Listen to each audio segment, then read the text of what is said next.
members of the Canadian Forces, there are a number of administrative resolution mechanisms available when they have an administrative matter to deal with.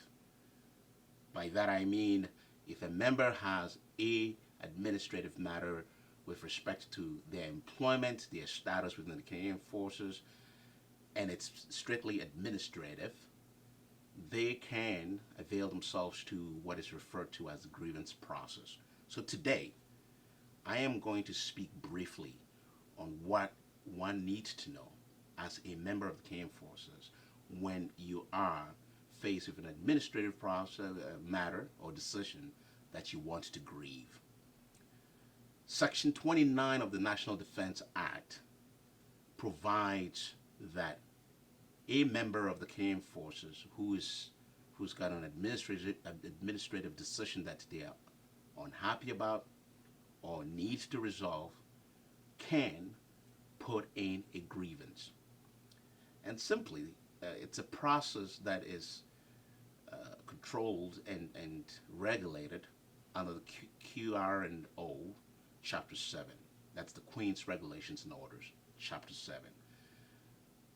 Chapter 7 outlines the process from the start to the bottom, provides what needs to be done, how and when a matter that is being grieved by a member ought to be presented, who gets it, when, and what to expect once a matter is submitted for resolution within the process.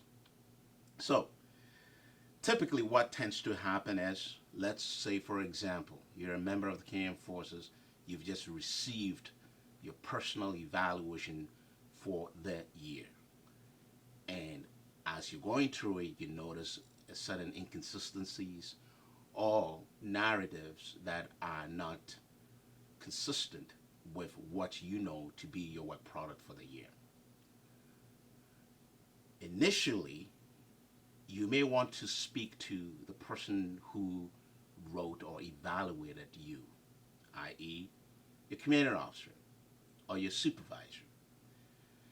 If you are unable to resolve that process, that whatever difficulty or challenges or inconsistencies you find, for example, in its particular personal evaluation, which would be the issue that you're dealing with, then once you are sure that this is a matter that cannot be resolved with your commanding officer or supervisor informally, you're ready to start putting in your grievance. You are guided in this process by Section 29 of the National Defense Act and Chapter 7 of the QR&O, which essentially outlines all the steps from right to the beginning to the bottom or to the conclusion of the process. The things you should know about putting a grievance and about what the regulations require or outline is that once you put in a grievance, essentially you write up using whatever supporting materials and documents that you have to support why you believe that an error or a decision has been made that was not proper. You submit that through your chain of command to the person who would resolve or at least review this initially and make an first attempt to resolve this matter. This individual, commander officer or your supervisor, as required by Chapter 7 of the QR&O, this person is referred to as the initial authority. And they essentially are the ones who are having the first crack at your issue. And hopefully they would look at it with your supporting evidence and documentation. If you're able to persuade them, if you're able to convince that initial authority that a mistake has been made or inconsistency exists in this particular issue you're dealing with respect to your PR, your personal evaluation, the matter then is resolved, you get the remedy that you've asked for, and finished. However, If the matter is not resolved at this point, you have another level. Now, before we get to the other level, you should know that Chapter 7 provides specific time period within which your initial authority is required to provide you a response. There's some flexibility built into it. The initial authority, if it needs more time, can come back to you after they've exhausted the required regulated time and ask you for an extension in order to resolve this matter. If you're comfortable, you're confident that this is going to help resolve your matter, my thought process on that is you let them or you give them sufficient time to resolve this matter. However, as a member, and this is very important, you have the right, after they have exhausted the time required for them to resolve your matter, you have the right to ask that the matter be forwarded to the next level. More often than not, and as somebody who have worked in the capacity as an advisor within the military, I can tell you that there are times that individual members do not know or are not sufficiently aware of their right to be able to ask for the matter to be moved to the next level if the process at the initial authority level is taking too much time beyond the required time prescribed within the McKöena Law Chapter 7.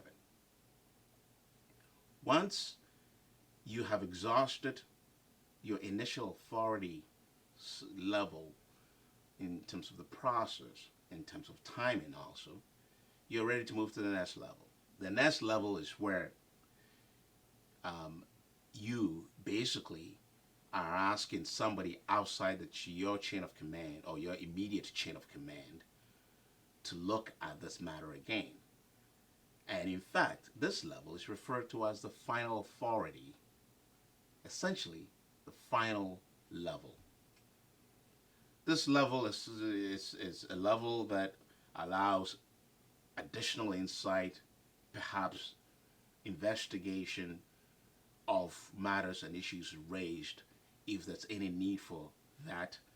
The initial authority would have had to pass on every material that they have used in order to come to their decision that you are not satisfied with, and all of that material is now then sort of sent up to the final authority level. This here again is your opportunity to try and clarify your position and make sure that you've provided sufficient evidence or supporting material to support the resolution you're looking for, the remedy you're looking for. At this point, it is a matter of how and what the complexity of the issue is or the matter is that you have raised that you want remedy for. Typically, at the final authority level, there are no prescribed limit. However, in my experience, the final authority does everything they can to provide and respond to you as quickly as they can, and in an attempt to resolve the issues that you have raised. It's not unheard of that it can take upwards to 6, 8, and sometimes a year before the matter is resolved on the final authority. What is your role as a member who is sitting in anticipation and concerned about what the process and how the process is unfolding? It doesn't hurt to occasionally, through the proper sort of chain of command, seek some response or some clarification as to where the process is, how and why it's taking so long. These are all important steps that you, as a person or as a member of the armed forces who is going through this process, ought to be able to do to ensure that your matter is dealt with expeditiously and within a reasonable amount of time. At this point, you may be wondering, what if at the final authority level the matter is not resolved? Well, that essentially is where the process as mandated under Section 29 within the control of the Canadian forces comes to an end. Once you've received a final decision from the final authority, if you're satisfied with that decision, the matter is closed. However, if you're not, you do have a right to bring the matter for review at the federal court level. At this point, it would be necessary to find some help or assistance from a competent and qualified lawyer who can help you from that point onwards. It is absolutely important that you understand that at every stage of the process, from the initial authority, the final authority, and even at the federal court level, there are prescribed regulations and statutes that guides the process. Your responsibility is to ensure that your rights under Section 29 to grieve an administrative matter is respected, that you're given proper due process, and that a fair and a reasonable decision is ultimately reached.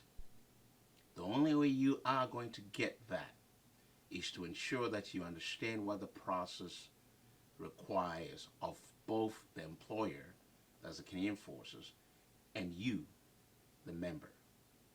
If you have any questions as to how the grievance process within the Canadian Forces unfolds and what and how it impacts on a grievance that you have submitted, please feel free, visit us at McKöenalaw.com, and we would be more than happy to assist you navigate through this process. Thank you.